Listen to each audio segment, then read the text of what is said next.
Hey guys, tonight we're heading back to the bitter heart of a medieval winter.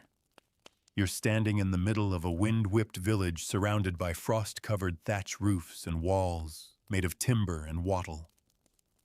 Your breath puffs in pale clouds.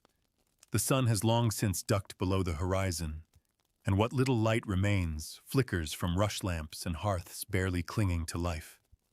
The chill is bone-deep, and the nearest blanket is shared with 5 others. There's no insulation, no hot water bottle, and no radiator to crank up. And tonight, the air smells like smoke, damp wool, and cold cabbage stew. Welcome to the coldest night of the year. And you probably won't survive this. So before you get comfortable, take a moment to like the video and subscribe, but only if you genuinely enjoy what I do here. And if you're listening from somewhere cold or cozy, drop your location and the local time in the comments. I love seeing where you all are drifting off from. Now dim the lights, maybe turn on a fan for that soft background hum, and let's ease into tonight's journey together.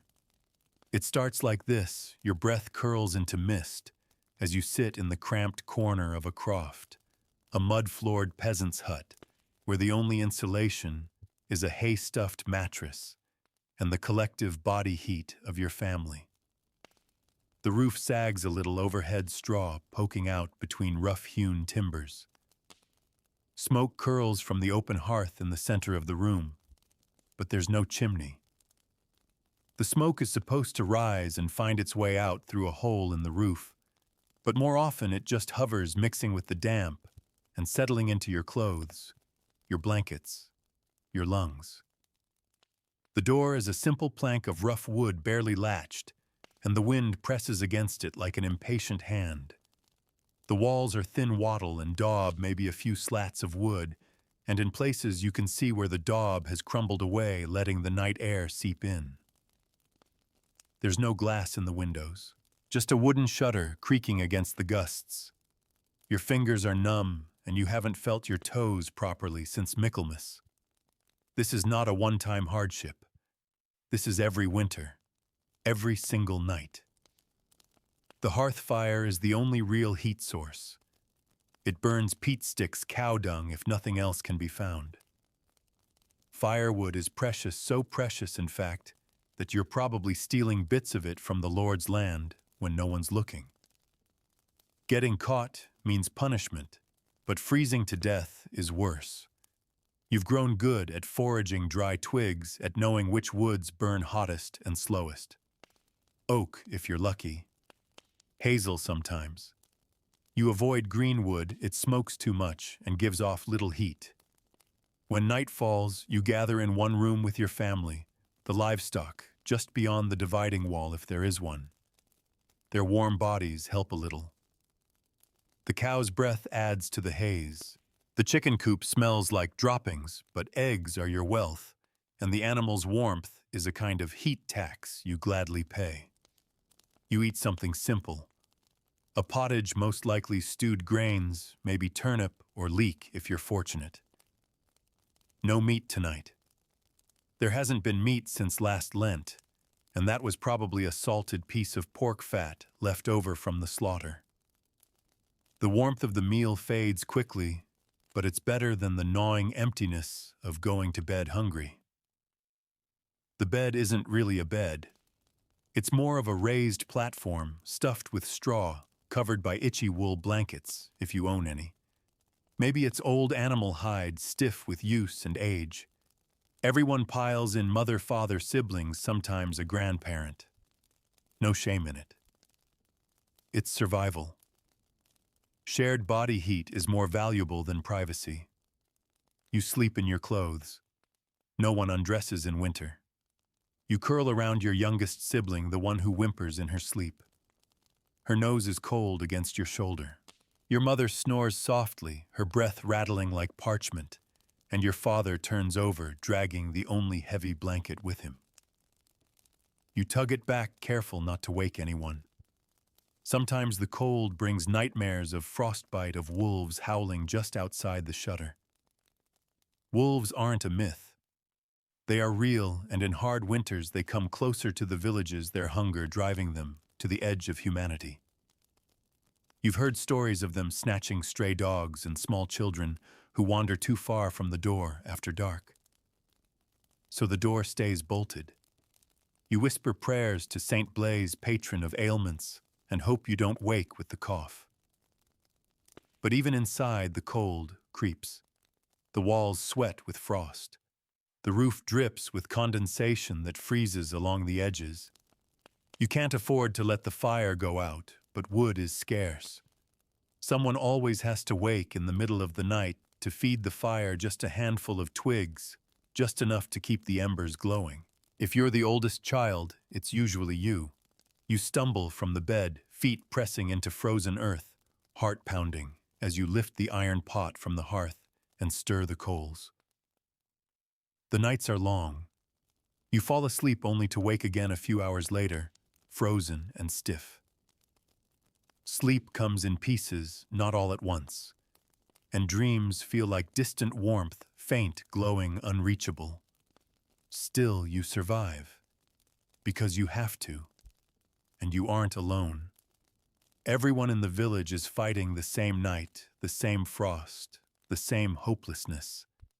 You hear your neighbor coughing in his hut nearby. You can see the faint glow of his hearth through the gaps in your shutter. You know that tomorrow you'll see him at the common well, red-nosed and stiff-jointed, and you'll exchange weary nods, the unspoken code of survival. Morning comes slowly, like a reluctant blessing.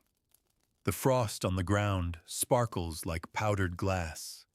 Your breath still curls white.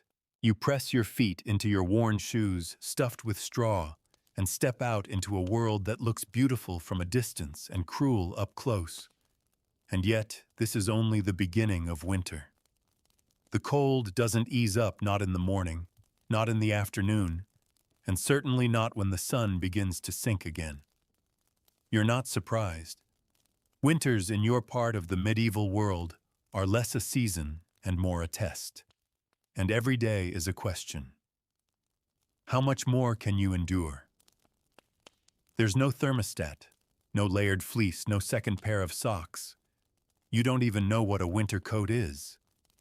What you have is wool, rough, scratchy, essential. And if you're lucky, that wool was well spun and dyed dark to soak in what little sunlight there is. Clothing becomes armor. You don't take it off, not at night, not even during the day unless it's soaked through. Most peasants sleep in what they wear.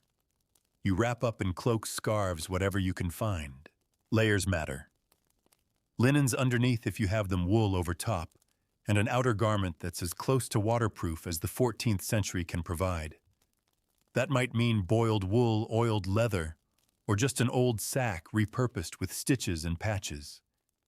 You tie rope or leather around your calves to keep the wind from blasting up your legs. It helps a little.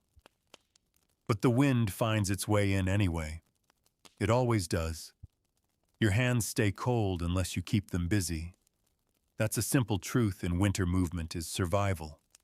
Idle hands freeze, so every day you rise with a list of chores that seems more like a punishment than a plan. There's wood to scavenge, water to fetch from the stream before it ices over, animals to feed, manure to muck out. Even in the bitterest cold, life demands motion. The cows don't milk themselves, and the chickens don't understand what it means to be cold. Your feet stuffed in turn shoes made of stitched leather don't offer much protection. If you're clever, you've packed them with dry moss or straw. That buys you a few hours before the damp creeps in. You step carefully. Frozen puddles are a trap. Slip once, break a bone, and you could be in real trouble. There's no doctor, no hospital. Just your mother's poultices and prayers and the hope that your body can fix itself in time. By midday, you can't feel your fingertips, but the chores continue. You haul buckets of slop to the pigs. You dig out the frozen latch on the barn. You carry bundles of sticks inside hands, shaking eyes stinging from the wind. The fire must never be allowed to die. Even when it's just embers, you guard it. Coals are precious. Relighting a fire from scratch with flint and steel is a long, cold process, and the flint might be too damp to spark if you haven't kept it dry in a pouch under your tunic. Inside the croft, your mother stirs something over the fire. It's always something humble: barley broth, cabbage stew, maybe a thick slice of coarse black bread dipped in a weak ale or milk. Fat is survival. You crave anything rich, anything warm. Lard, if you can get it, goes on everything. Butter is rare, but if it's stored well, it can last weeks in the cold. In truth, anything that doesn't spoil is considered food. Even moldy bread can be cut around. Even dried peas can be boiled for hours, until they yield something resembling nourishment. When the wind howls outside and snow drifts gather against the shutter, your world shrinks to the size of a hearth. You learn to sit close to huddle near the center of heat. The hearth becomes the heart of everything. Cooking, warmth, light, family. Stories are told here. Prayers are whispered. Arguments happen here too, voices rising above the crackle of wood or dung. But no one storms out. Not in this weather. You've learned tricks passed down through generations.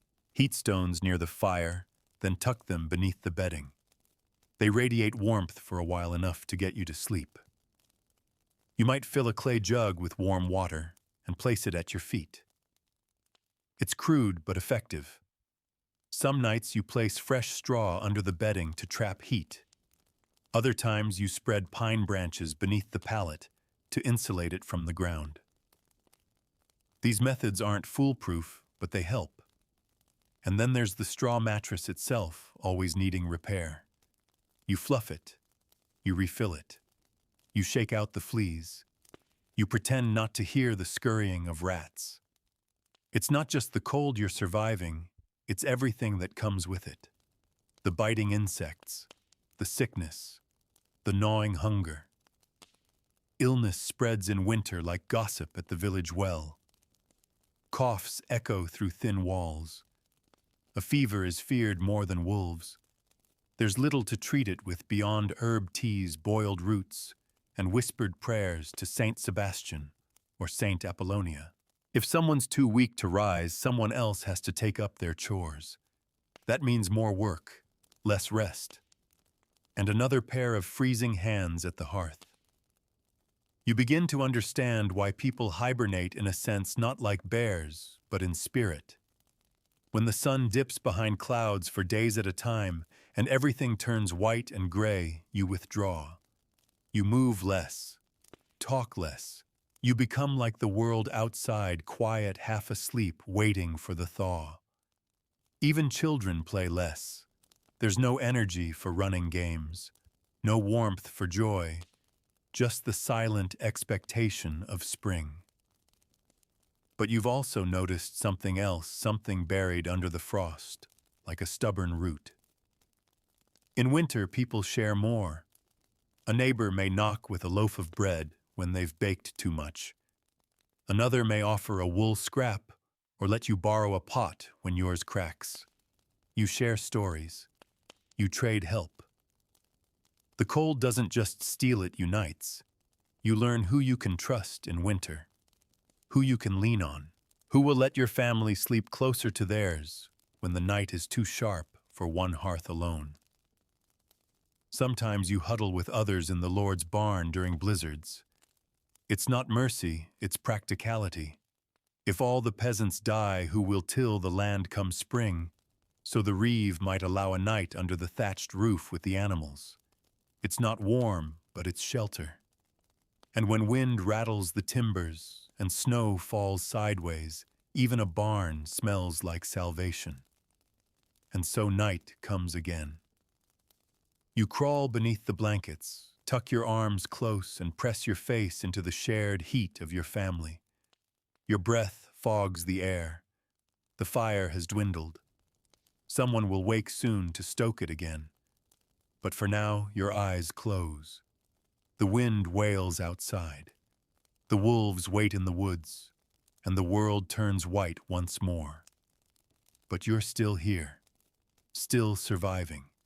You wake to silence not because it's quiet, but because the snow has blanketed the world in stillness. That heavy cotton-dense kind of silence, where sound seems swallowed by the landscape. The fire has burned low. You're buried under a mound of shared blankets and stiff old hides, but the tip of your nose is freezing. You breathe, and the breath rises like smoke. Your fingers ache as they move. Morning isn't warm, it's just slightly less deadly than night. Someone stirs beside you. It might be your little brother or one of the older cousins who sleeps head to foot with you to save space. A body shifts, a groan. Another begins to cough, the thick kind wet and rattling. You know that sound. Everyone does. Winter doesn't just bring frost. It brings sickness.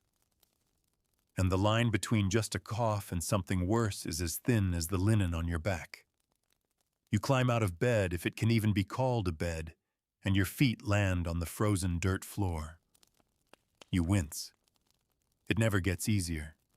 The straw underfoot doesn't help much, but you're used to that by now. You hurry to the hearth, poking at what little is left of last night's embers. With luck, you kept them smoldering under a layer of ash. That's the trick. Ash keeps heat locked in, lets you coax flame back to life without striking flint again. You add a few kindling twigs. Blow. The red glow breathes brighter just enough to ignite the next bundle. There's no firewood stockpile, only a damp pile near the wall scavenged bit by bit. The wood cracks and complains as it catches flame. Smoke begins to rise. You fan it with a bundle of dried reeds. Soon, the light glows gold again, dancing across soot-stained walls. The others begin to stir. Your mother shuffles over to stir a pot from last night, adding more water, stretching the food. Breakfast is the same as dinner and lunch too, if there's enough left. Maybe she throws in a bit of barley, maybe an old onion or a clove of garlic saved for flavor. That's a luxury. Most mornings it's just warm broth-flavored water with a hint of yesterday's turnip. The smell of heat, even without richness, is comforting. You wrap your fingers around the clay bowl, letting the warmth soak in before taking that first careful sip. You don't burn your mouth. You can't afford to. Even a small wound is dangerous in winter. Infection has no mercy, and cold slows healing. So you're careful, always careful. Once the bowl is empty, it's back outside. You brace yourself. The door creaks open, and the cold punches through like a blade. The light outside is so bright, it hurts. The snow reflects the morning sun in hard, dazzling flashes. You squint as you step out, boots crunching into snow that comes halfway up your shin. The sky is pale, almost silver. You can see your breath again. You always can. The first task is always the same: check the animals. You trudge to the lean-to by the barn where the goat and cow are penned. They're shivering too, their breath rising in great steaming puffs. Their water has frozen solid.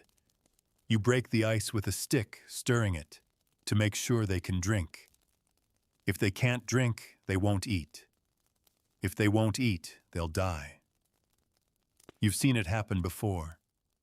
You feed them what little hay remains. Fodder is running low. You'll have to mix it with chaff soon, dust and stalks swept from the floor. Not ideal, but it keeps them alive. The goat bleats pitifully. You reach out, placing your hand against her side. She's thin, too thin. The cow looks better. She at least has a bit of meat on her bones. But how long that lasts depends on whether the snow lets up. After the animals, you head for the well. It's a long walk, even longer when your legs sink into the snow. The path is trampled and icy. You carry a wooden pail, the handle wrapped in cloth so it doesn't freeze to your hand. The air is quiet, no birds, no movement, just the occasional groan of a tree weighed down by snow.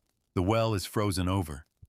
You take the iron rod stashed nearby and begin to chip at the ice. It takes time. Your shoulders ache. Your hands go numb even with wool mitts. When you break through, the water sloshes up with a chill that cuts deeper than air. You dip the bucket, hauling it up slowly. One splash and your leg is wet. That's dangerous. Wet is death in this kind of cold. You hurry home, each step careful but quick. Inside, the hearth is stronger now. The room's slightly warmer. Not warm, but not life-threatening.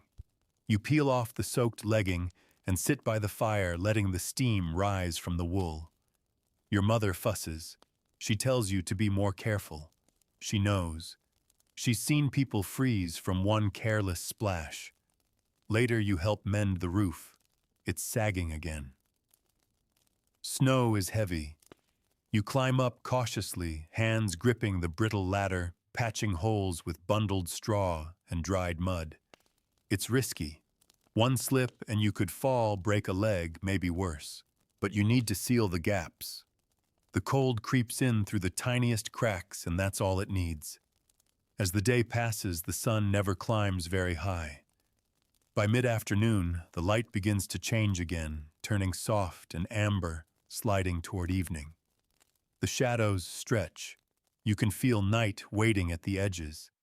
Inside, you and your siblings weave rush mats. It's a winter task, something to do with your hands. The dried rushes were gathered in warmer months, stored in bundles in the loft. Now you braid them tightly, knotting them into mats for the floor or fresh bedding layers. They help insulate, keep the dirt floor from leaching away your heat. Rush lights are made too. Strips of dried rush dipped in animal fat, then burned slowly for light. They don't smell pleasant and the smoke stings your eyes, but they're cheaper than candles. And they last. Your job is to twist the rush tightly to wind it properly so it doesn't fall apart when lit. You work with your fingers close to the flame, using the heat to soften the rush. It's soothing in its way, monotonous but warm. Dinner is eaten early before the fire dies too low. The same stew. Maybe a heel of bread if you're lucky. You chew slowly. You savor every bite. There's no telling when you'll get more. Then comes the long process of preparing for night again.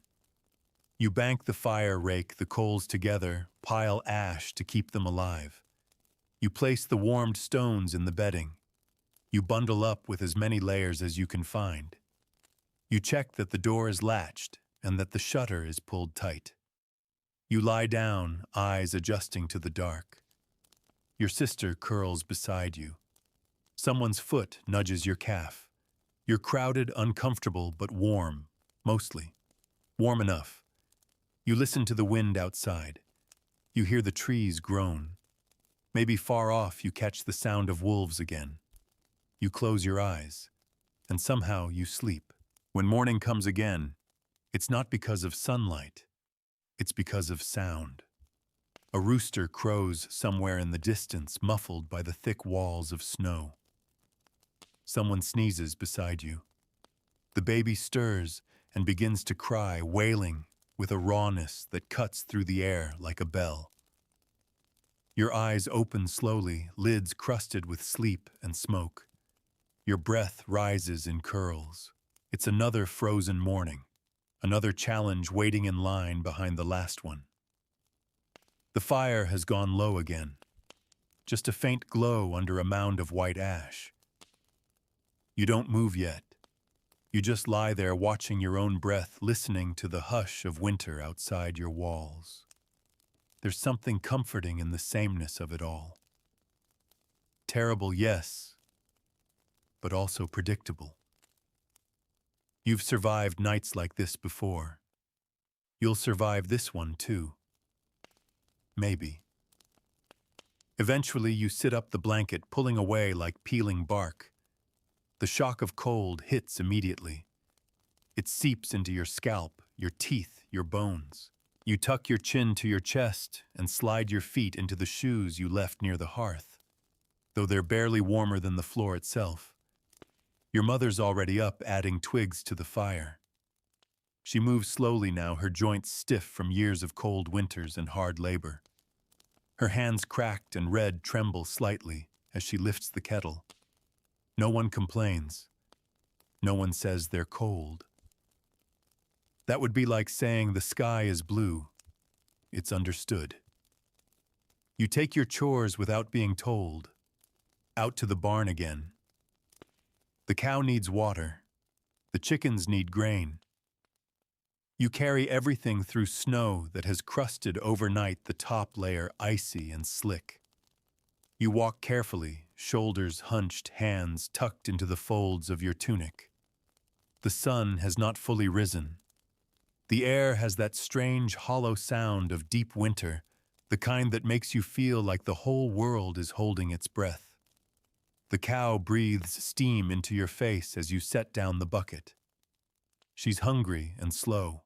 Her breath smells sweet and sour. She blinks at you with dark, wet eyes.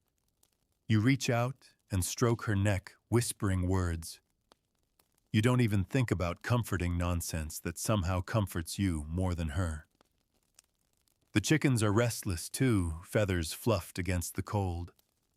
You toss them grain sparingly. There isn't much.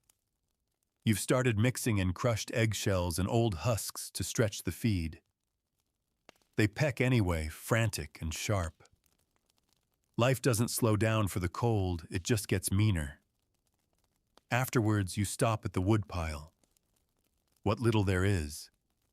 You chip away at the ice that's formed on top, digging through for something dry. You find some twigs, some bark.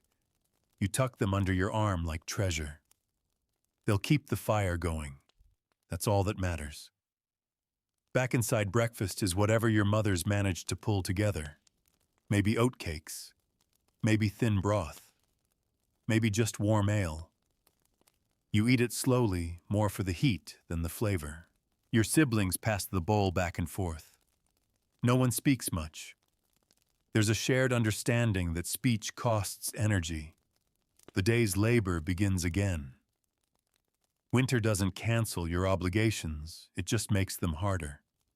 You've been tasked with repairing a corner of the roof where waters started dripping onto the bedding below. A minor leak, but in this cold, minor becomes major very quickly. You climb up with a bundle of straw and some daub-wet mud mixed with animal hair. Your hands go numb before you even begin, but you keep at it. You work until you can't feel the difference between your skin and the wind. The snow keeps falling, not in thick, dramatic flakes, but in a slow, constant drift, like it's been falling forever and will never stop. Everything is white and has been for days. The trees look dead. The fences are buried. Even the animals are quiet or subdued by the weight of the season. But there are moments, small ones, where something like peace creeps in. That afternoon, while hauling a bundle of dry rushes inside, you pause and look around. The snow is falling softly. The world is quiet. A bird flits from branch to branch, puffed up like a ball of down. Your breath rises in slow columns.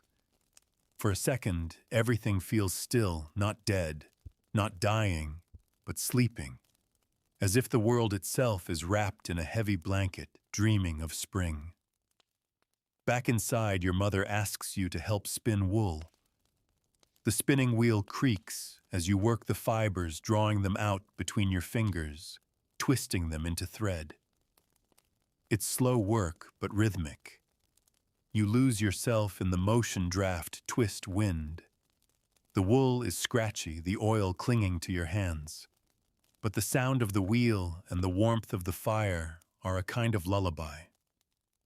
You glance at the window, just a shutter really, with frost creeping along the edges. The light is fading again.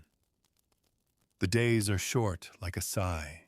You finish your spinning and begin helping your father patch a pair of boots with scraps of hide. The soles are worn thin. They won't last another month. But you repair them anyway. You always try. Dinner is a thicker stew tonight. Your mother found a handful of lentils buried in the storeroom. She added dried herbs, a bit of salt. You can taste it. It's not much, but it tastes like hope. The fire is bright tonight. Someone found a solid log out in the woodshed, likely dropped from the Lord's last gathering. You don't ask where it came from. You just enjoy it. The flames crackle. The light flickers across the walls. The shadows dance. Your family sits close knees, touching heads, nodding off one by one. Someone hums a tune from memory, an old ballad probably learned from a grandmother long gone. It fills the space like warm air. You sing softly along your voice, low, half asleep. Later the fire is banked again, the stones placed in the bedding, the shutters latched. You curl into the pile, the blankets rough but shared. The wind howls outside. But inside, just for a moment, it feels like the cold has lost. You sleep, knowing it will come back tomorrow. But so will you. You're dreaming of spring. Not flowers or sunshine, just warmth. The kind of warmth that seeps into your shoulders, that loosens your jaw, that lets your fingers move without cracking. But then the wind groans, and you wake up curled in the same cramped space, sharing breath with your siblings, and the pungent heat of bodies that haven't bathed since the river froze. It's still winter. Of course it is. You were only dreaming. This time you don't rush to move. You lie there listening. The thatch roof creaks. The shutters rattle softly. Someone in the bed coughs again. Not the shallow, dry kind. This one's deeper, from the chest. It sticks in the silence like a stain. You turn your head slowly. It's your little brother. He's awake too. His eyes glisten, and you can tell he didn't sleep much. Your mother is already stirring the fire. She moves in slow circles, pulling on her tunic, wrapping her shawl, setting a pot over the low flame.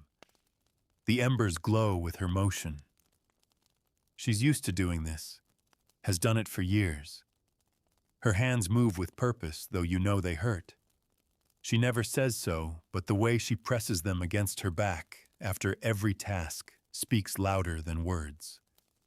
You rise carefully, so as not to disturb the little ones. Every movement feels like a negotiation with the cold. Each joint must be coaxed into action. You flex your fingers until you can grip the empty bucket, then head toward the door. Outside, it's colder than yesterday. That's saying something.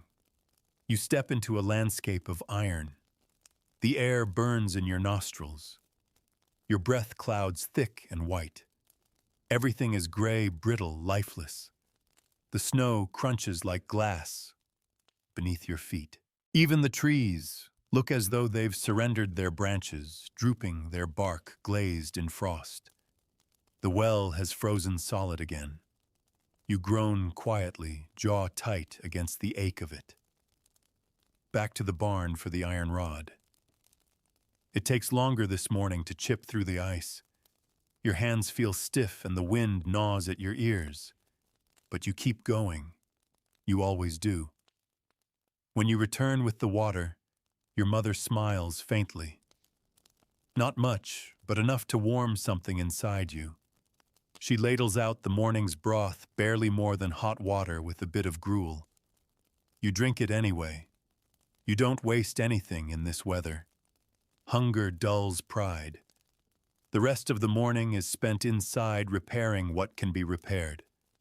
Your father is patching his old cloak, stitching fur around the collar from a rabbit caught last season. The fur is coarse, but it will trap warmth. Your job is to mend holes in a pair of gloves, thin leather, worn down to almost nothing. You use scraps of linen to reinforce the seams. It won't last long, but it might last this week. That's enough. At midday, the light barely shifts. It's brighter outside, but the cold doesn't lift. The snow has stopped, but the sky remains thick with clouds. You take turns feeding the fire. One handful of kindling, one stick at a time. Never too much. You ration everything, even heat. Later, the animals need feeding again. You head out wrapping your scarf twice around your face, leaving only your eyes exposed. The cow loads softly when she sees you, whether from hunger or habit, it's hard to say. You whisper to her as you scatter straw and check her water. The chickens are tucked into the far corner of the coop, their feathers puffed against the cold. You leave the door open only as long as you must. Every second counts. Every gust is a thief. Then comes a rare moment: visitors. Your cousin and his mother arrive at your door, bundled and red-faced, carrying a bundle of twigs and 2 small jars. One is lard. The other is dried nettles. Your mother accepts them gratefully.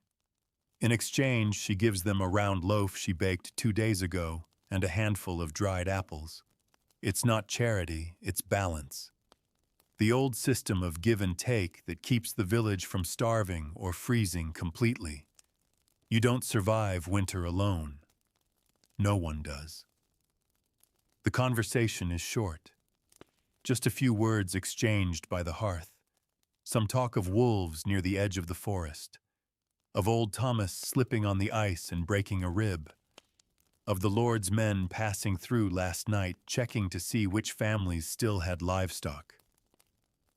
You all nod, say little. These visits are more than social. They're surveillance. Everyone keeps track of everyone, not out of malice, but necessity. By late afternoon, you're back at the spinning wheel. Your fingers are stiff, but the wool must be twisted. You hum as you work. A simple tune. Maybe one your mother sang once. You don't even know the words. It's just sound something to fill the space between thought and silence. Outside, dusk creeps in early. The sun is just a blur behind clouds, fading already. Inside, the fire flickers with new life. The lard from your cousin is rendered over the flame. It smells strong, but it'll make tonight's meal better. Your mother adds a few nettles to the stew. They're bitter, but they're good for the blood, she says. Warm food makes everyone speak a little more. Your father tells a story tonight, one about when he was a boy, and the snow was deeper than the fence. About a day, the river froze solid enough to walk across, and someone fell through anyway. You've heard it before, but you listen again. Stories are more than entertainment in winter. They are time. They are memory. They are warmth.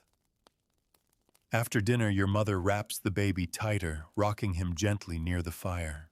The rest of you settle into your nightly routine, placing stones near the hearth, layering the bedding, stretching the rush mats.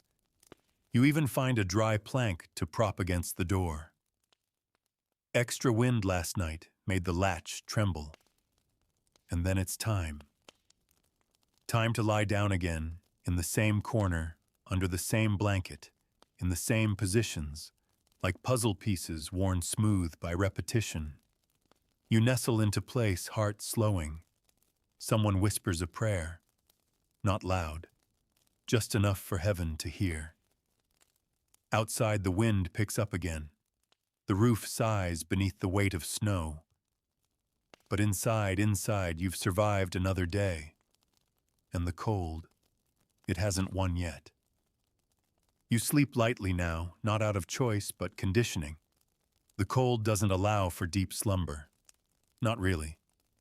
It nudges you awake every few hours, as if to check that you're still breathing. Still here. Still part of this world of frost and smoke. Sometime deep in the night, you wake up to the sound of scratching. Not the rats. You know that sound well. No, this is something outside. A soft, eerie rasp near the shutter.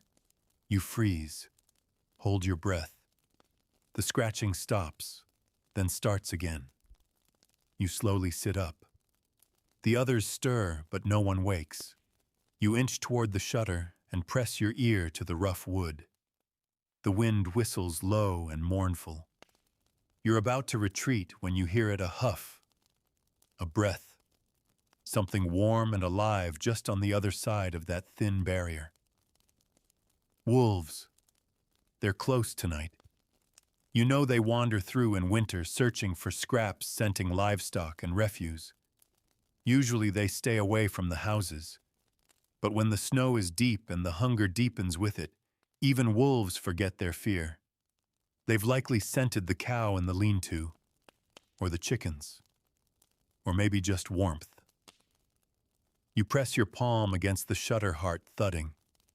You stay like that until the sound fades into the wind. When you lie back down, you don't sleep. Not right away. The next morning is tense. Everyone feels it. You don't mention what you heard, but your father notices the paw prints outside. Deep ones, multiple sets. They circled. You see the scrape marks on the barn door, low and frantic. The chickens are all alive but shaken. One hen is missing feathers. The cow is unharmed, but her eyes are wild. She didn't sleep either. You shore up the lean-to with extra boards hammering in pegs from salvaged wood. The nails are hand-forged, expensive, reused whenever possible. You drive them in with care, your father guiding you. You say little. There's nothing to say. Just the cold, the wolves, and the knowledge that they'll be back. You haul more stones near the fire that day. You gather anything that might serve as insulation, old cloth sacks, even reeds. You help your mother stuff them into the cracks near the floor, between the walls under the door. You wedge them tightly, sealing off the draft as best you can. You've learned that you don't fight the cold head on. You push it back, inch by inch, breath by breath. That afternoon, a neighbor comes by. Old Marta. She's bent like a hooked cane, face lined like cracked earth. But her mind is sharp, her voice still steady. She carries a bundle of dried herbs and a length of coarse linen. To help with the cough, she says, glancing toward your brother. He's worse today. Not dangerously so, but it lingers. That deep, sticky sound. You thank her and let her sit by the fire while your mother brews the herbs into a bitter tea. The steam smells sharp thyme, horehound, maybe yarrow. You don't ask. You just help. Marta tells stories as she warms her hands. Stories about winters past. About the year the river didn't thaw until May. About the time 2 villagers were found frozen upright, clutching each other like statues. You listen with wide eyes. The younger children lean close. Even though it's terrifying, it's comforting too, proof that someone lived through it. That someone always has. Before she leaves, Marta gives you a smile and presses something into your palm. A tiny lump wrapped in cloth. You open it later. It's a bit of beeswax and resin, a fire starter handmade and precious. You vow to only use it if the hearth ever truly goes out. You hide it in your tunic near your skin, where it will stay dry. Dinner that night is humble, just cabbage stew and a crust of bread. But the fire is warm, the room sealed tighter than it was yesterday, and no wolves are scratching at the shutters. You count these things. You hold on to them. Later, when the fire has been banked and the stones placed among the bedding, you sit near your brother and help him drink the last of the tea. He's tired, pale, but his eyes are clearer. You tuck the blanket around his shoulders and lie down beside him. And as you drift to sleep, you realize something winter teaches you about quiet victories, about small triumphs, a day without sickness, a stew that's not just water, a shutter that holds. These are the things you hold sacred now. You awaken to the creak of snow shifting from the roof, a soft thud, then silence. For a moment you lie still, half hoping it means the thaw is beginning. But when you lift the edge of the blanket and look toward the shutter, the pale blue light filtering through tells you otherwise. It's not warmth. It's just the sun glancing off a new layer of frost. Beautiful, yes. Deceptively so. You sit up slowly. Your body protests. Your joints ache from sleeping curled so tightly, night after night. Your breath escapes in little clouds. You rub your hands together trying to wake them before you reach for the bucket of water beside the hearth. It's partially frozen. The surface is hard, but you break through it with the heel of your palm.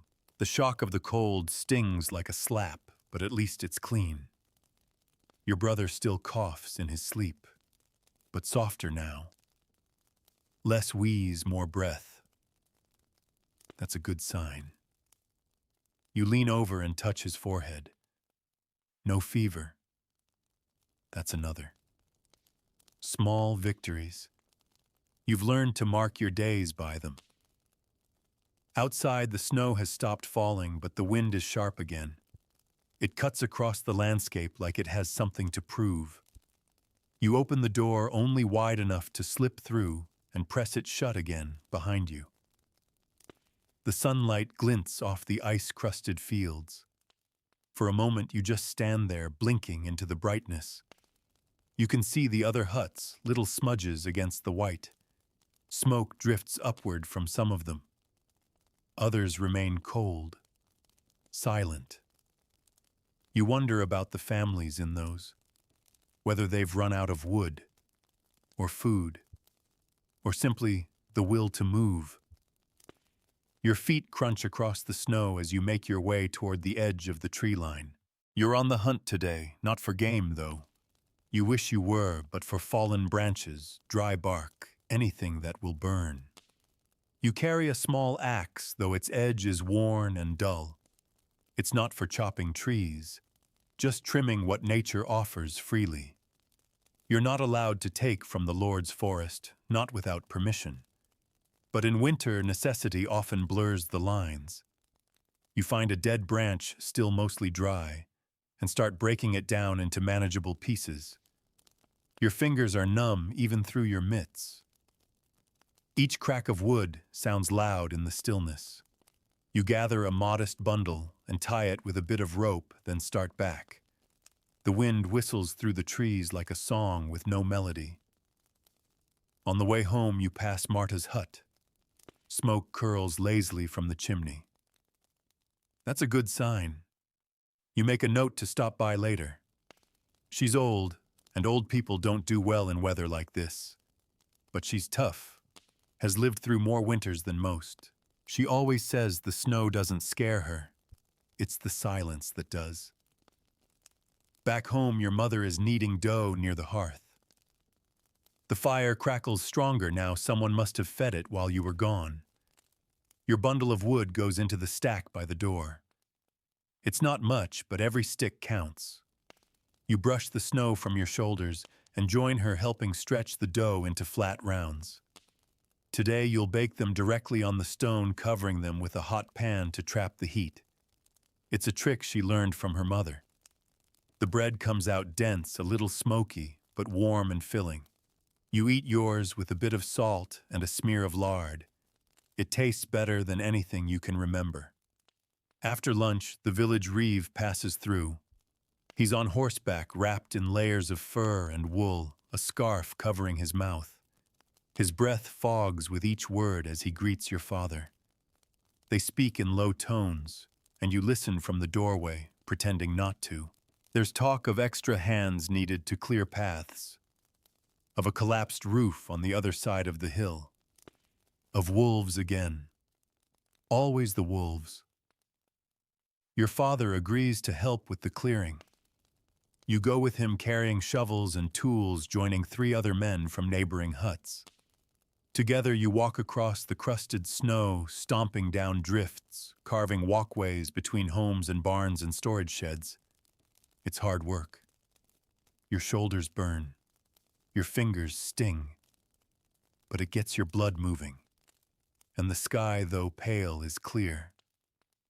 As you work, you hear the distant howling again, far off but real. One of the men swears under his breath. "They're hungrier now," he mutters. "Even the rabbits are gone." Another nods. "Heard they took a dog from Marta's yard." You glance back toward her hut. The smoke's still rising. That evening you go alone to check on her.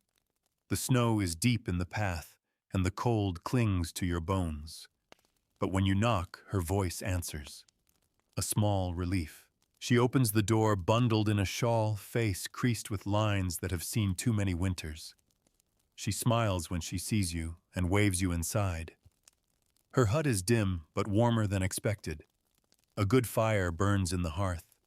She offers you a seat, a cup of something hot. Nettle tea again. You sip it slowly, the bitterness welcome. She talks for a while about her husband, long dead. About the hard winter of 47. About the wolves that used to roam the hills when she was a girl. You listen, nodding, letting her words fill the silence. Before you leave, she presses a bundle into your hands. "For your brother," she says. Inside is a dried root wrapped in cloth, and a small talisman, a carved wooden disc with a faded cross etched into the surface. "For protection," she adds. You thank her, tuck it into your cloak, and make your way home. The sky is dark when you return. Stars flicker overhead, sharp and unblinking. You latch the door behind you, shake off the snow, and hand the bundle to your mother. She nods solemnly, placing the talisman near the hearth. "We'll keep it warm," she says. That night your brother sleeps more peacefully. The wind still howls, but the wolves do not come. You've stopped hoping for warmth. Not in the way you used to. Not in the foolish way that dreams of spring bursting suddenly with green shoots and soft rain. No, now you hope for less cold a day, where the wind doesn't burn your ears, or where the snow doesn't seep into your boots before you've even reached the barn. You learn to lower your expectations in winter. That's how you survive it. This morning the air feels heavier. Not colder, just thicker, as if the sky is pressing down on everything. You can smell smoke from nearby huts lingering low in the air. A change is coming. Snow, probably. Or worse, freezing rain. You slip out of bed, careful not to wake your brother. He's sleeping more easily now, and that's worth protecting. The fire has burned low again. You kneel by the hearth, coaxing life back into the coals with practiced hands. A few twigs, a puff of breath, a glowing ember slow to catch, then a tiny flame licking upward. The smoke rises, curling into the rafters. Your mother joins you, silently handing you a bundle of kindling she kept near the hearth. You nod your thanks, neither of you speaks. You don't need to. The quiet between you is more than enough. Today is wash day. Not because it's warm, not even close, but because it has to be done. The linens haven't been cleaned in over 2 weeks, and even though they're cold and stiff, the smell is turning sour. That's the problem with winter. You live in such tight quarters, share so many layers that everything begins to ferment, sweat, smoke, mildew, and sickness clings to fabric as much as it does to air. You head to the stream at the edge of the woods, carrying the wooden tub with the cracked rim. You and your sister, arms red from the cold, before you even reach the water. The stream is barely moving, just a trickle beneath a skin of ice. You break it open with a stick, then kneel on the snow-packed bank. You scrub with ash soap your mother made from animal fat and wood ashes. It burns your hands, but it works. The linens freeze almost as quickly as you wring them out. You drape them over bushes, over rocks, anywhere they might dry, or at least stiffen in the sun. They'll be brought back inside tonight, warmed near the fire, then hung from the rafters to finish drying. Everything in winter takes twice as long and costs twice as much effort. Back at the croft, the wind has picked up. You pile sticks by the hearth, then return to your next task, darning. The socks have holes again, all of them, even the thick ones. You thread a bone needle with rough yarn and begin sewing. Your fingers fumble, at first stiff and cracked, but you find your rhythm. Stitch, pull, knot, repeat. You glance across the room. Your brother is playing with a little carved horse your father made. The toy is simple, a few cuts of wood, 2 holes for eyes, but he runs it along the blanket like it's galloping. You smile. Children are like fires. If you tend them, they keep glowing. By midday, the sky darkens even more. Heavy clouds, low and bruised. Snow begins to fall again. Thick, slow flakes, each one distinct, perfect, and utterly indifferent. You go outside to check the animals again. The cow lowed once this morning, but hasn't made a sound since. You find her curled into herself, breathing slowly, covered in a dusting of snow. You brush her down, speak to her softly. She blinks back at you with tired eyes. There's barely any hay left. You give her the last of it. Tomorrow you'll try to barter with the miller's wife for more if she has any to spare. You return to find your mother heating a stone over the fire.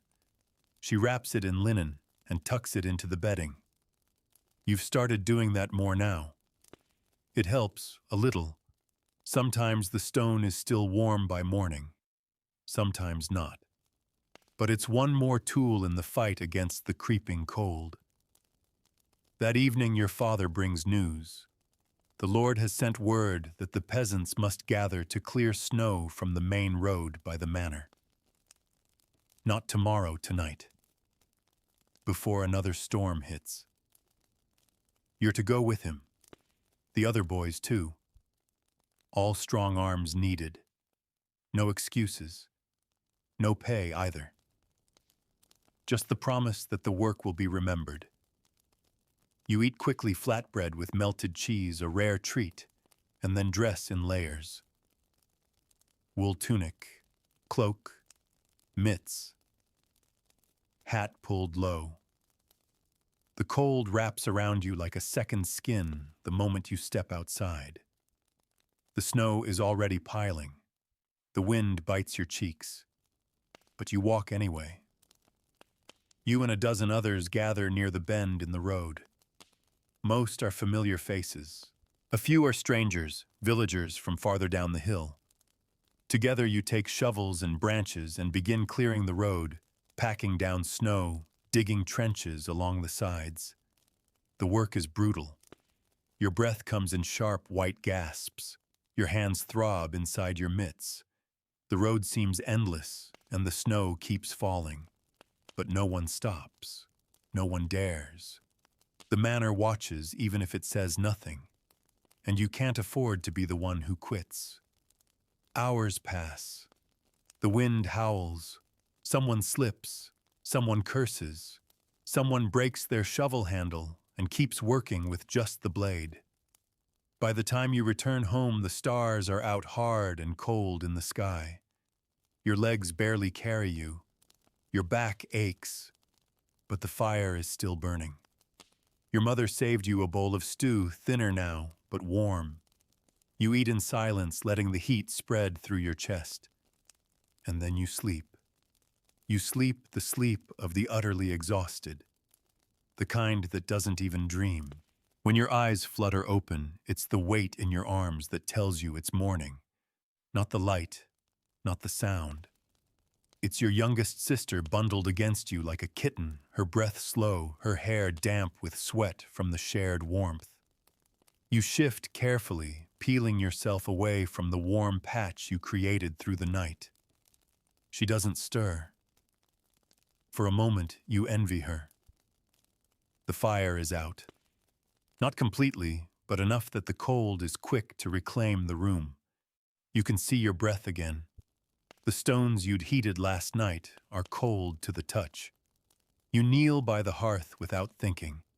Your fingers dig into the ashes, brushing aside the top layer, praying for a glow, just one sliver of red, one living ember. And there it is, tiny, faint, fragile. You coax it back to life like you're handling a bird's egg. A few strands of straw, a twist of dry rush, then the careful breath.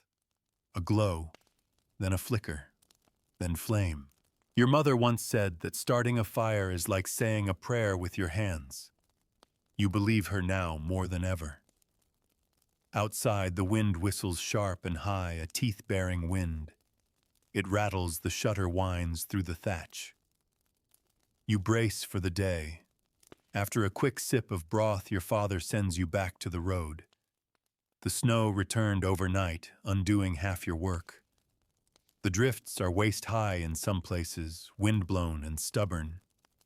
This time, fewer men show up. You suspect some were too tired, or sick, or simply unwilling to test their luck again. But you go, because you have to. You dig pack and haul.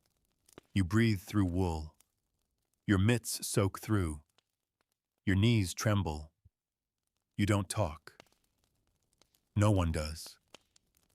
The only sound is the scrape of wood against snow, the grunts of bodies refusing to quit. When the sun rises fully, though barely, it casts a dull blue light across the fields. You can see your village from the road, smoke trailing from chimneys, the occasional figure moving between huts. From this distance, it almost looks peaceful. Still, like something out of a painting. But you know better. By noon, you return. Your reward. A nod from the steward, and the aching warmth of a fire your mother kept alive. Your reward is survival, as always. But that afternoon, something rare happens. Sunlight.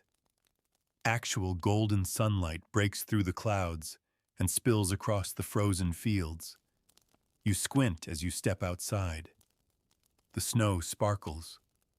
The world looks less like a prison and more like a painting. For a moment, everything feels softer. Your siblings run out to play not far, just near the well. Their laughter cuts through the air like a bell. You stand there, arms crossed, watching them roll snow into balls, chase each other in clumsy boots, throw bits of ice and shriek with glee. And you smile. You don't even realize you're doing it until your jaw starts to ache. Your mother joins you. She stands beside you without speaking, hands tucked into her sleeves, gaze fixed on the children. The sunlight catches in her hair, glints off the frost in the corner of her shawl. "They'll remember this," she says softly. "Not the cold. Just this." You nod. Because she's right. The sun doesn't last long. It never does in winter. But that sliver of light does more than warm your skin, it warms your spirit. You tuck that feeling deep inside, storing it like a secret ember. That night, your father carves another toy, this one a bird. You watch him work his fingers thick and calloused, the knife moving with careful strokes. He doesn't speak much, but you sense the intention in every movement. He finishes it just before supper and hands it to your sister, who hugs it like treasure. The stew is thinner tonight, the bread smaller, but no one complains. The laughter still lingers in the room like the smell of warm wool. You sit close to your brother again. His cough has faded. He eats without wincing. You want to believe it means he's healing. You do believe it. Later, after the bedding has been laid out and the fire banked, your mother lights a single rushlight and reads aloud from a bit of parchment she's kept tucked away. It's not a book, not really, just a scrap of a psalm copied from a church somewhere far away. She doesn't read perfectly. Some words she skips, others she guesses at. But it doesn't matter. Her voice carries the meaning even when the words falter. You listen. and then you sleep. The wind is quieter tonight. The roof doesn't creak. The shadows don't move. And in your dreams, it's still that moment, the one with sunlight. The one where the snow sparkled.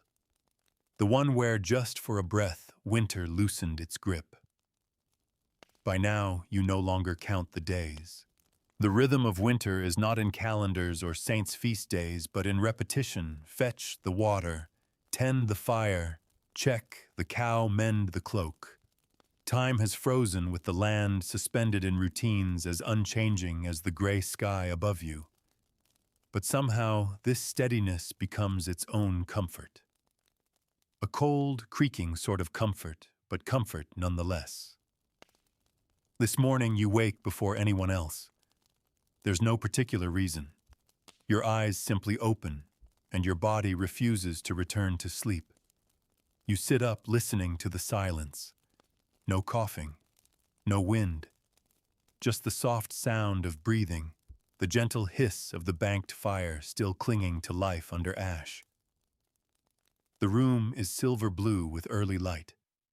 Your family sleeps in a tangled pile of limbs and blankets. The fire glows dimly. You cross the floor on stiff legs, careful not to step on your sister's fingers where they poke out from beneath the blanket.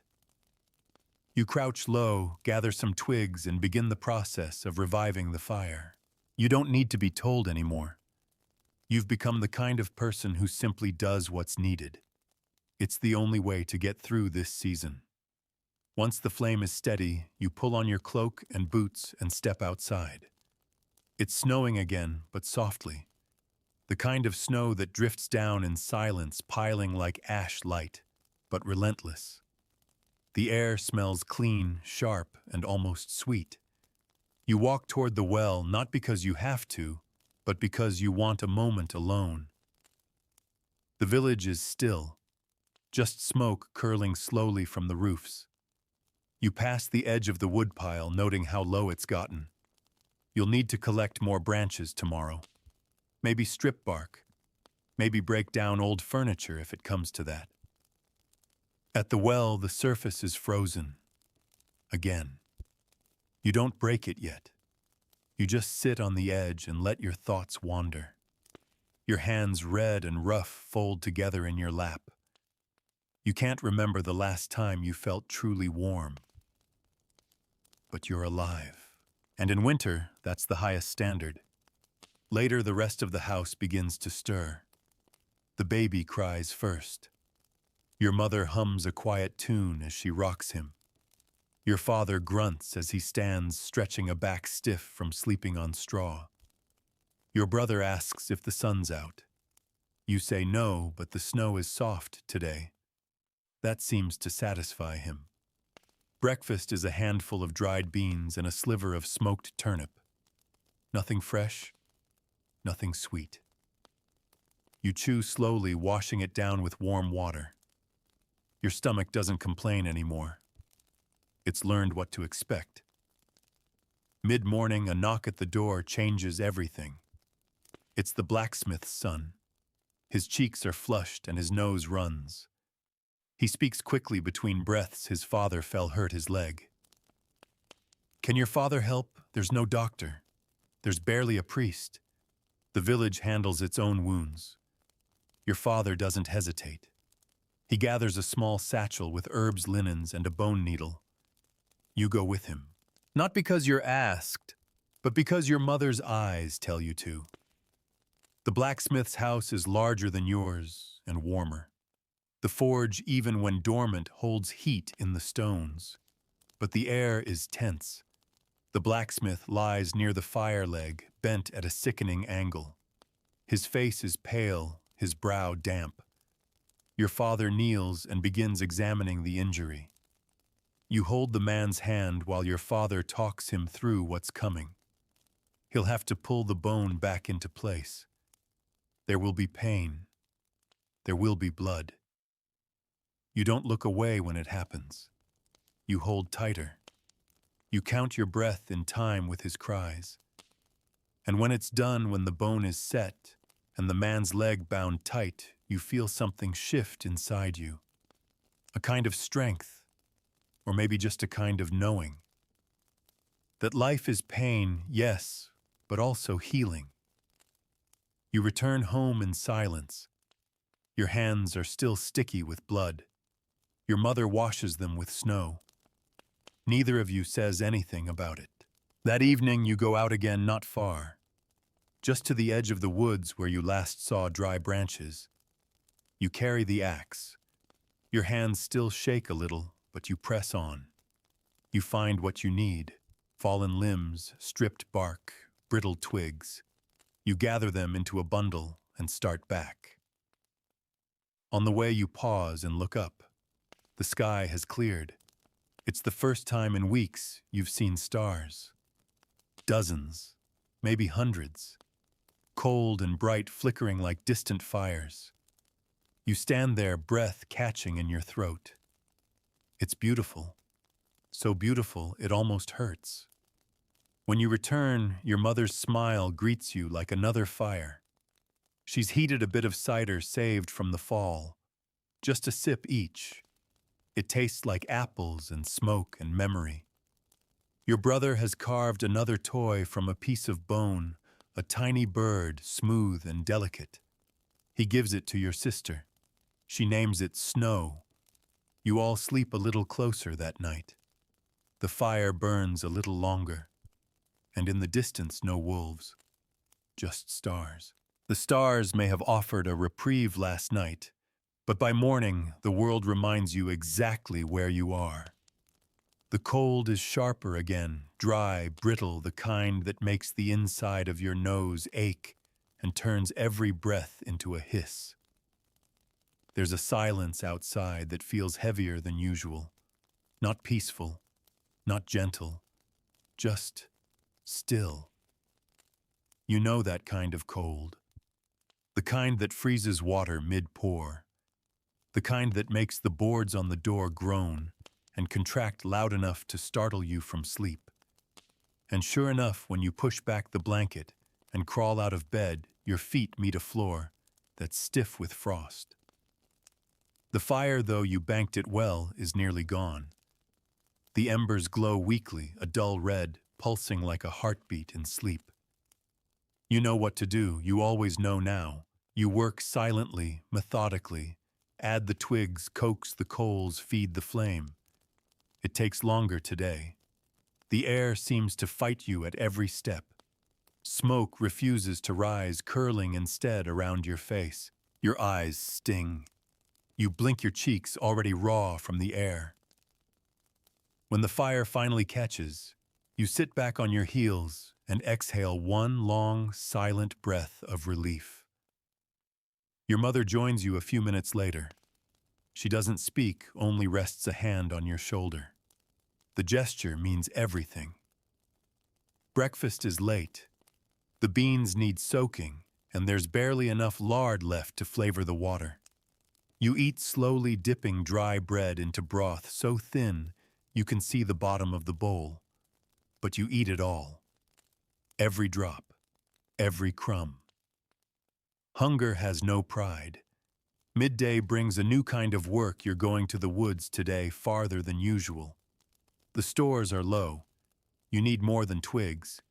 You need proper branches, real fuel to keep the hearth alive through the next hard spell. Your father will go with you this time, along with 2 neighbors. You bundle in everything you have: 2 cloaks, thick socks, mitts repaired twice already. You take the rope for dragging bundles and a small hatchet. You tuck the beeswax fire starter into your tunic, just in case. The journey to the woods is long.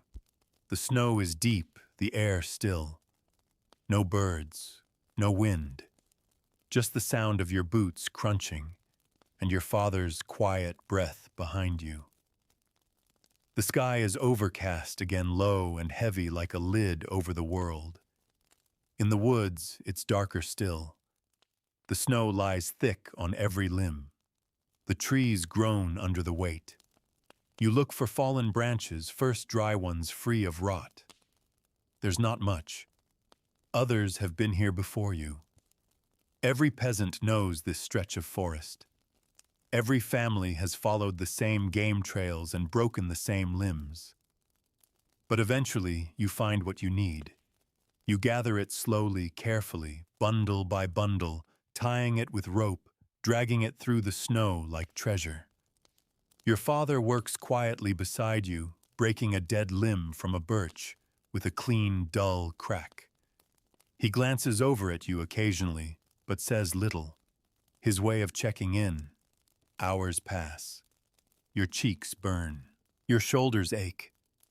But your sled is full now. Enough wood for a few days. Maybe more. You begin the slow trudge home. Halfway back, it begins to snow again. Not hard, not yet, but steady. You quicken your pace, dragging the bundle harder, the rope cutting into your mitts.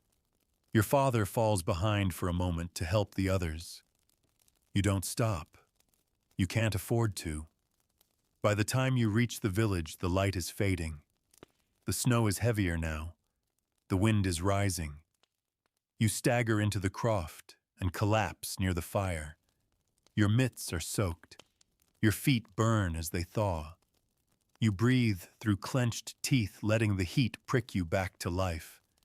Your mother helps you out of your cloak. She removes your boots and wraps your feet in cloth. You're shaking. She wraps a blanket around your shoulders and feeds you hot broth from the ladle, one spoonful at a time. You sip it slowly, steam curling into your eyelashes. She doesn't ask what you brought. She trusts you. Later, you help unload the wood. Stack it by the door. Keep the driest near the hearth. You're proud of it not because it's special, but because you found it. Because you earned it. In winter, pride doesn't come from riches. It comes from fuel, from food, from fire that stays alive through the night. That evening, the sky turns black faster than usual. The snow keeps falling. Wind howls like something wild. You push extra cloth into the shutter seams. You line the door with straw. You double the stones in the bed, heat them until they're almost too hot to touch. You eat early barley and onions and a single slice of dried sausage saved from Christmas. You eat in silence, huddled close, the fire warm against your knees. Then you lie down. You hold your sister close. She wraps her arms around your chest and buries her face into your tunic. Tonight, there is no singing, no stories, only the wind, only the snow, only the hope that the fire holds, and it does, for now. The storm hits hardest in the middle of the night. It isn't the wind that wakes you this time, it's the cold. A cold so fierce, so sudden, it feels as though someone poured ice water down your spine. You sit up with a gasp, heart hammering. The blanket has slipped from your shoulders, and the heat from the hearth is gone.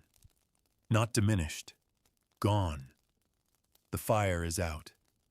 You scramble toward it in the dark, knees bumping into the edge of the bedding, hands scrabbling across the packed dirt floor.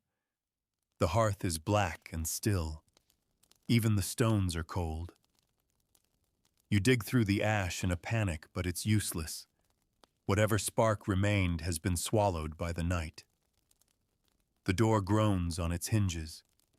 The shutter creaks wildly. The wind pushes against the croft, like a living thing rattling the seams. Snow drifts in through cracks near the roof. You call out softly, and your father stirs. One look tells him everything. He's on his feet, instantly wrapped in a cloak, throwing his hands into mitts, as he shouts to your mother to get the children under every blanket you have. You stand frozen, breathing fast, staring into the dark. And then you remember. The fire starter. You tear open your tunic, pull the beeswax bundle from where it's hidden close to your skin. Still dry, still warm. You grab the dry twigs near the wall, the kindling you saved just yesterday. You strike the flint. Once. Twice. A third time. Nothing. Your father kneels beside you, shielding the space with his body. He cups his hands and blows as you strike again. A spark, a curl of smoke, then at last a flame. It's tiny, wavering like a breath, but it's there. You feed it, nurture it, build it into something bigger. Slowly, the orange glow pushes back the dark. You can feel the room exhale with you. The children cry softly in their sleep. Your mother hushes them, rocking gently. You press your forehead to the hearth's edge. Your hands shake. Your heart still hasn't slowed.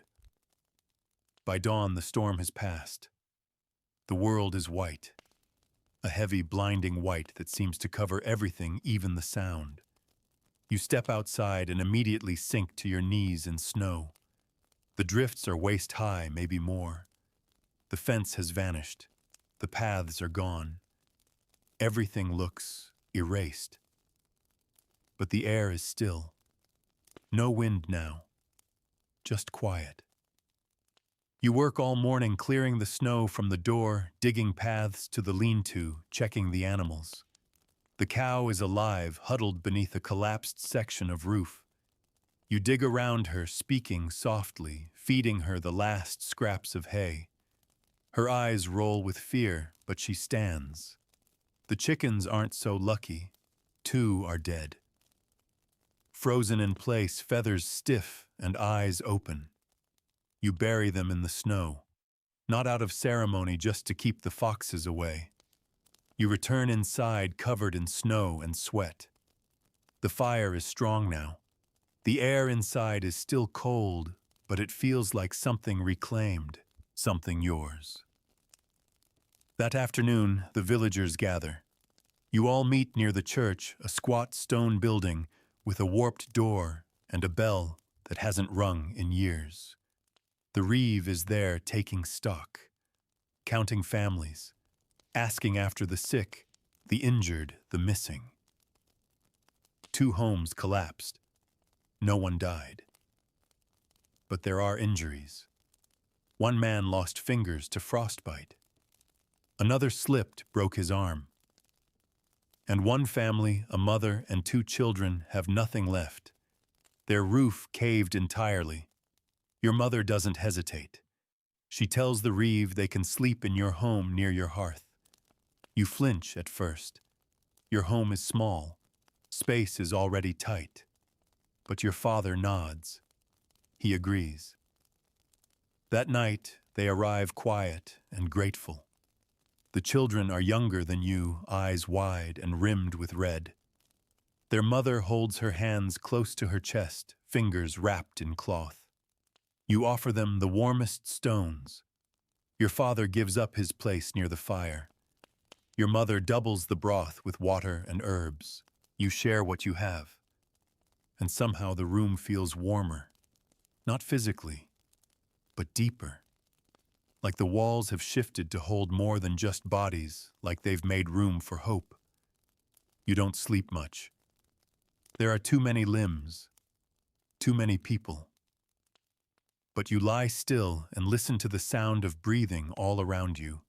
Some slow, some broken, but all alive. Tomorrow you'll help rebuild. You'll climb onto a neighbor's roof and hammer straw into place. You'll carry bundles of reeds. You'll share whatever food your mother can spare.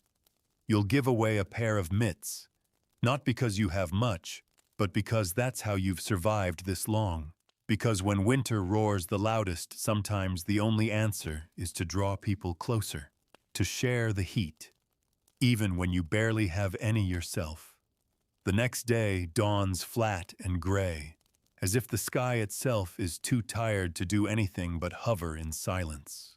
The storm may have passed, but the damage it left behind is evident everywhere. Collapsed fences, splintered beams, frozen drifts, tall enough to bury a man. The village looks half sunk, like it's been swallowed by the snow. But the people rise. You rise. Because the only thing worse than the cold is surrendering to it. Your home is louder this morning, more voices, more coughing, more movement in a space already too small. The family that's taken shelter with you is trying not to intrude. They keep to their corner near the hearth, whispering to each other in hushed tones, but your siblings don't mind the crowd. The youngest two have already made friends, giggling as they trace patterns in the frost that forms on the inside of the shutter. Breakfast is modest, stretched thinner than ever. You eat your share slowly, scraping the bowl clean with a finger before passing it to the next in line. No one speaks about hunger. No one needs to. Then the work begins. You and your father, along with the blacksmith's son, and two others set out to help rebuild the neighbor's collapsed croft. The roof gave in under the weight of the snow, snapping the beams like kindling. There's not enough wood to rebuild it properly, but with branches, straw rope, and whatever salvaged planks can be spared, it can be patched, sealed, made survivable. You spend the day hauling, climbing, hammering. Your hands blister, your lips crack. Snow melts down your back and refreezes against your skin. At one point, your mitten tears and you feel the raw bite of a nail drive into your palm. But you keep going. All of you do. Not because you're strong, but because there's no other choice. Around midday, Marta arrives with a basket. You see her trudging up the path through the snow, hunched over, stubborn as ever. She carries dried mushrooms, a bundle of herbs, and something wrapped in cloth flatbread warm from her hearth. She says nothing, just hands it off and turns back toward home. You watch her go, her tiny frame nearly swallowed by the drifts. Back at the croft, the roof begins to resemble something solid again. It won't keep out everything, but it will hold for now. You tuck straw into the gaps between the planks, wedge in moss for insulation, smear a layer of daub over the worst cracks. Your fingers are numb, but your mind stays sharp. When it's finally finished, when the last rope is tied, the last stone placed against the wind, you step back and look at your work. It's not pretty, but it's shelter, and shelter is survival. The family who lived there returns quietly. They don't speak much, just nods, a clasp of the hand, a tearful smile from the mother. That's enough. You return home sore and soaked to the bone. The warmth from the fire hits you like a blessing. Your mother peels off your wet clothes and wraps you in a dry shawl. She presses a warm cloth to your face. You want to cry from the kindness of it, but you don't. You just sit by the fire and let the heat seep back into your bones. Dinner is a broth of mushrooms and barley. You eat in silence, watching the flames dance. The children huddle together, passing the carved bird toy from one hand to another. Your brother's cough has faded to nothing now. He's back to chattering, asking questions, telling half-remembered stories he heard from your father. You let him talk. Let him fill the space. After dinner, your mother sings. It's not loud, not cheerful, but soft and slow like a lullaby stretched out over the fire. A song of saints, of waiting, of spring.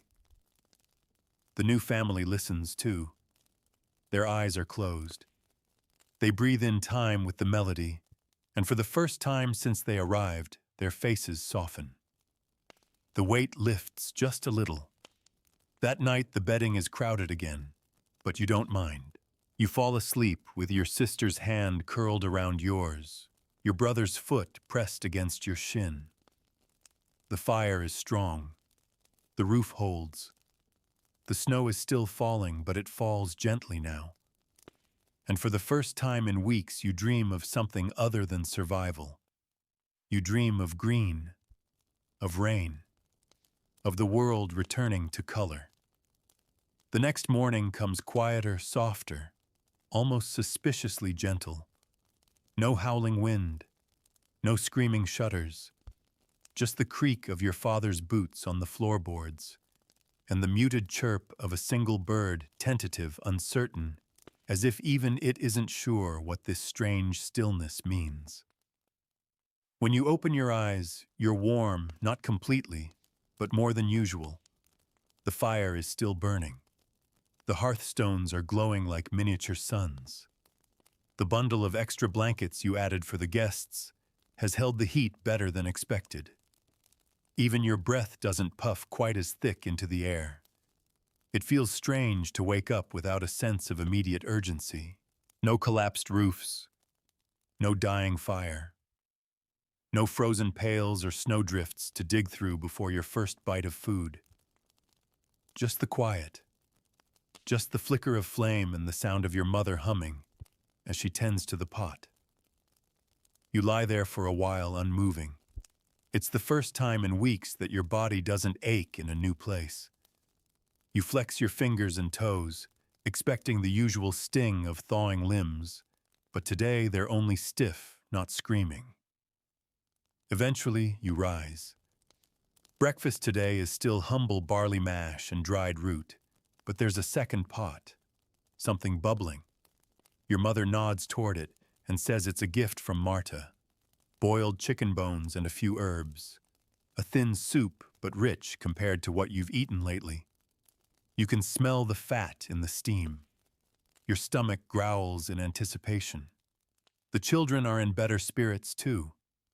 The little ones giggle again, playing games with polished stones. Your brother's out of bed, kneeling near the fire and carving another wooden figure, this time a bear. He holds it up to show you. It looks more like a dog, but you smile anyway. It's a winter bear, he says proudly. Later, you go outside to check the animals. The snow has stopped. The sky above is dull pewter, but the air feels different. Not warm, not yet, but no longer aggressive, no longer biting. You break the ice in the water troughs. It cracks easily. The cow is quiet but alert. She lifts her head when you enter, ears twitching, eyes bright. The chickens peck sluggishly at the feed you scatter, and the rooster gives a half-hearted crow. Life is creeping back in. On your way to the well, you pass the family you helped yesterday. The mother is outside brushing snow off a tattered rug, her children inside kneeling by their own fire. You lift a hand in greeting. She smiles, a real one this time, not the strained, fearful kind you've seen since the storm. Her cheeks are pink, her scarf snug around her face. She looks like someone who remembers what hope tastes like. Back at home, your father is fixing a hinge on the door. It's warped from the cold. You help him, holding the board steady while he hammers. The rhythm of the work is steadying, reliable. You've come to love the sound of things being repaired. It feels like defiance, like telling the winter it hasn't broken you yet. In the afternoon, there's a knock at the door. The Reeve again. He's checking on households, seeing who's still standing, who needs help. He leaves a sack behind some grain, a handful of dried fish, a promise that more aid may come from the manor, if supplies allow. Your father thanks him without smiling. The man turns back into the snow, his boots leaving deep impressions. You spend part of the day stitching a new lining into your boots. Your old socks are worn clean through. Your mother teaches you how to fold scraps of wool into the soles, how to sew around the curve of the heel. Her fingers move with practiced grace. You try to copy her movements, and for once she doesn't take the needle from your hand, she lets you finish. Later, the sky shifts. You notice it while fetching water. For the first time in weeks, a shaft of golden light breaks through the clouds. Not much, just a thin yellow ribbon across the snow. But you stand there, bucket forgotten in your hand, watching it shimmer. You hear it again, that bird. Louder this time. Singing. Inside, you rush to the window. The others join you, peering out through the warped glass panes and frost-covered shutters. Is it spring? Your sister whispers. Not yet. But soon. That evening, your mother adds the last of the chicken broth to the barley. The stew is thick, flavorful.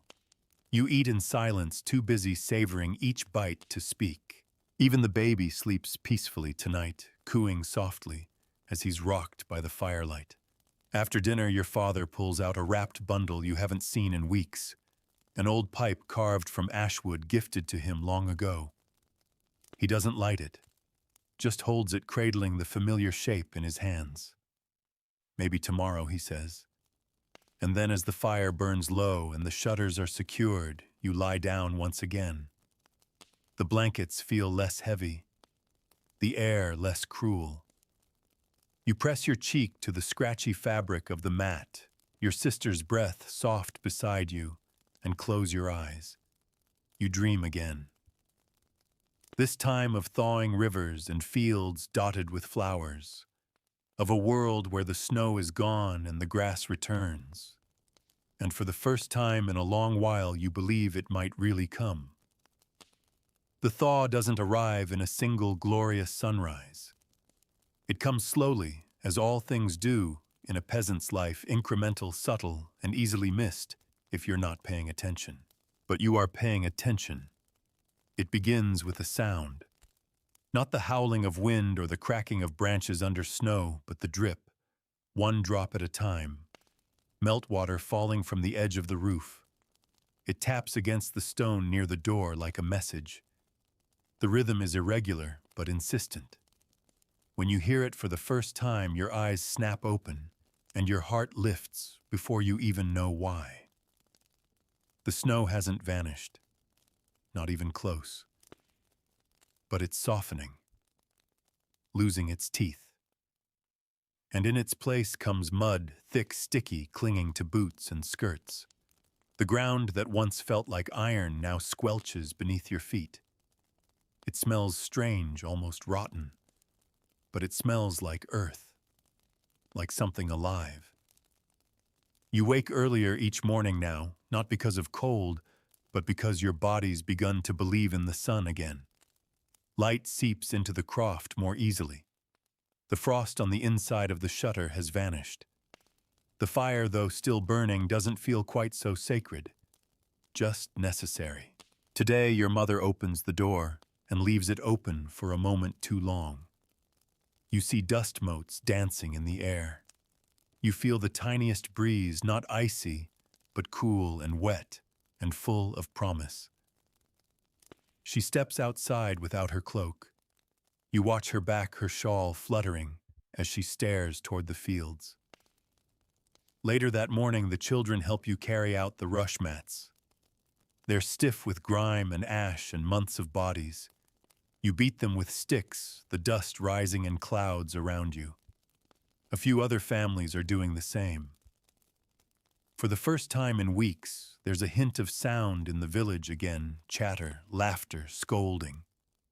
The blacksmith opens his shutters. The miller's wife brings her baby out to feel the sun. Someone's goat bleats loudly from behind a fence. You hear a dog bark, not in warning, just because it can. Your father joins the others in the fields assessing the damage. The soil is frozen in patches, but the top layer is breaking. Work will begin soon. Plowing, planting, building again. You overhear him say something about borrowing a plowshare, about who might have seeds left from last year's harvest. The others nod. There's still fear, but there's motion. You and your brother walk to the stream together. For weeks, it's been little more than a frozen trickle. But today it runs, fast, shallow, clear. You kneel beside it and let your fingers trail through the water. It's still bitter cold, but it moves, and that feels like a miracle. When you return, your mother is baking. Not stew, not boiled root, but actual bread. Coarse, to be sure, black rye and oat, but bread all the same. The smell fills the house. It draws the neighbors one by one to the doorway. She shares it. Of course she does. Each family gets a chunk wrapped in cloth carried off like treasure. That night, the extra family begins packing to return to their home. Their roof is secure. The hearth is ready. The children cry softly at the goodbye.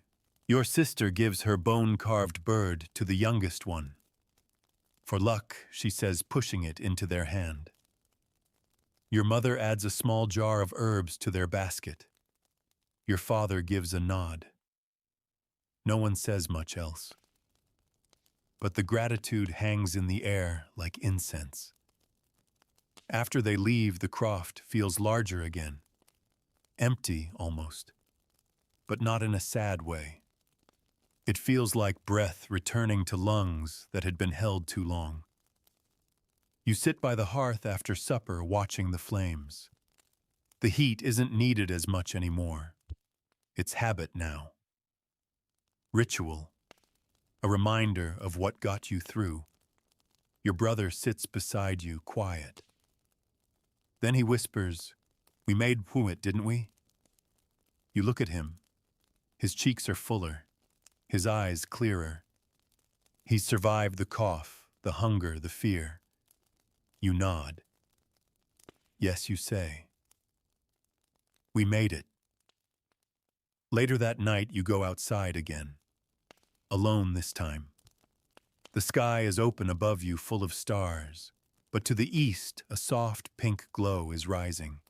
Not fire, not danger, just dawn. Real dawn. The snow is still there in patches and piles, but it no longer rules you. You step onto the packed earth. Your breath still curls in the air, but it doesn't matter. You've learned to survive the deepest cold the world could offer. And now finally, it's over. You close your eyes. And for the first time since autumn's end, you allow yourself to hope, truly hope, that tomorrow will be warmer, that spring will come, that you'll get to live, not just endure. And now the fire has burned down low, and your straw mattress creaks beneath the weight of your limbs. The shutters are drawn. The wind outside has calmed to a gentle sigh, like the world itself is finally exhaling. The heavy silence of winter is giving way to something softer now, something almost like peace. You shift slightly beneath your layers.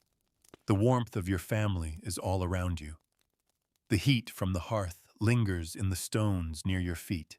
The familiar scent of smoke, wool, and broth hangs in the air, strangely comforting now. You've weathered the worst of it. The coldest nights didn't break you. They sharpened you. You've lived through frost-bitten mornings and wind that clawed at the very walls of your world. You've watched the fire die and learned to bring it back with trembling fingers. You've known hunger fatigue, the fear of wolves, the silence of snow. But in all of that, you found something else: resilience. In your own small hands, you kept the flame alive. You shared what little you had. You stitched your clothes, hauled wood through snowdrifts, slept wrapped in the limbs of your loved ones, and you endured. So now, as your eyelids grow heavy as the room fades into shadows and the steady rhythm of breathing lulls you toward sleep, remember this: even in the darkest season, warmth was never gone. It just had to be found, right there between your hands. Good night, weary traveler. Rest well. You're safe now. You've survived the winter, and spring is coming.